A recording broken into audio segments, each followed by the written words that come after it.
बहुत समय पहले की बात है। एक छोटा सा गांव था। गांव के लोग सीधे साधे थे, लेकिन अंधविश्वास से भरे हुए भी। उसी गांव के पंचायत का फैसला सबको मानना पड़ता था। उसी गांव में एक गरीब परिवार रहता था। उसे परिवार का मुखिया था रामलाल। वो अपनी पत्नी शारदा के साथ रहता था। रामलाल के यहाँ एक बच्चे का जन्म हुआ। देखो, ये बच्चा कितना सुंदर और स्वस्थ है। इसकी आंखों में एक अलग सी चमक है, जैसे वो साधारण बच्चा न होकर किसी विशेष कार्य के लिए इसका जन्म हुआ हो। उसे बच्चे के जन्म के समय गांव में कुछ अजीबो-गरीबो घटनाएं घटने लगी, तो गांव के कुछ अंधविश्वासियों ने अफवाह फैला दिया। देखो भाइयों, रामलाल का बच्चा अशुभ है। अगर इस बच्चे को गांव से नहीं निकाला गया तो गांव पर विपत्ति आ सकती है। ये बात धीरे धीरे गांव में फैल गई।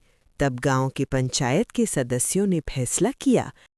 तो हम सब पंचायत के सदस्यों ने फैसला किया है कि रामलाल, आपके बच्चे को गांव से बाहर किसी जंगल में छोड़ाएं, जिससे गांव की पर आने वाली विपत्ति टल सके। लेकिन रामलाल पंचायत के फैसले को काट नहीं सका। एक रात शारदा जब अपने बच्चे के साथ सो रही थी, तो रामलाल ने बच्चे को उठाकर जंगल के किनारे एक पत्थर पर रखकर लोते हुए चला आया। उसके हाथ पैर कांप रहे थे। कुछ ही देर में जंगल के भेड़ियों का एक झुंड वहां से गुजर रहा था। सबसे आगे थी माँ भेड़िया, जिसे सब लाली कहते थे। तभी उन्हें वहां एक बच्चा दिखाई दिया। बच्चे की सुंदरता व कोमलता देख ममता जाग उठी। सभी का हृदय पिघल गया। माँ लाली ने उसे सूंघा और धीरे से अपनी जीभ से उसके आंसू पोंछ दिए। भेड़ियों ने बच्चे को जंगल में ले आए और उसे अपने साथ रखने का फैसला किया। देखो साथियों, अब इस बच्चे की रक्षा करना हमारी जिम्मेदारी है। बच्चा भेड़ियों के साथ बड़ा होने लगा। उसने जंगल के नियम सीखे, खतरों को पहचानना सीखा और भेड़ियों की तरह दौड़ना भी। जंगल के जानवर उसे वीरू कहकर बुलाते थे। वीरू इंसान था, लेकिन दिल से वो जंगल का बेटा बन चुका था।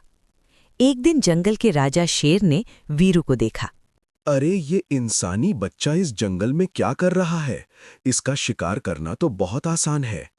एक दिन लोमड़ी ने भी वीरू को भेड़ियों के साथ खेलते हुए देखा। अरे, एक इंसान का बच्चा इस जंगल में! अगर इसका शिकार करके मैंने राजा शेर को दिया तो राजा शेर खुश हो जाएंगे और मुझे इनाम देंगे।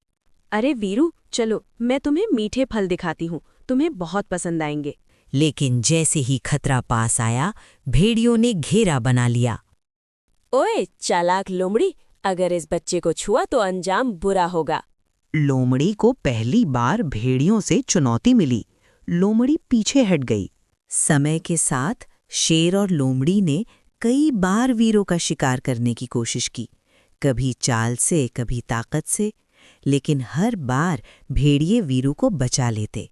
भेड़ियों ने वीरू को खतरे से बचने के लिए निम्न तरकीबें सिखाईं। कैसे पेड़ पर चढ़ता है, कैसे चुपचाप भागना है, कैसे खतरे से पहले सतर्क होना है। वीरू अब निडर और समझदार हो गया था। एक दिन वीरू अकेले जंगल के किनारे निकल गया। तभी लोमड़ी की नजर वीरू पर पड़ी। उसने तुरंत, राजा शेर, आज इंसानी लड़का नदी के पास अकेले घूम रहा है। शेर और लोमड़ी ने मिलकर वीरू पर हमला कर दिया। लेकिन वीरू अब समझदार और बहादुर हो गया था। उसने शेर और लोमड़ी को देखकर नदी में छलांग लगा दी और तैरकर नदी पार कर दिया और अपने भेड़ियों के झुंड के पास आ गया और सभी भेड़ियों ने मिलकर शेर और लोमड़ी को भगा दिया। एक बार शेर पर लकड़बग्घों ने हमला कर दिया। लोमड़ी डरपोक थी, वो वहां से भाग चली।